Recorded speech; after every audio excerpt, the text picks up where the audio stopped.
drywall screws were used just to... It's supposed to be 832s, not drywall screws. Okay.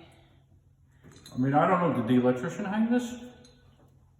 I hope not. I hope you don't say that because... Whoever, I don't know. So you're doing something different.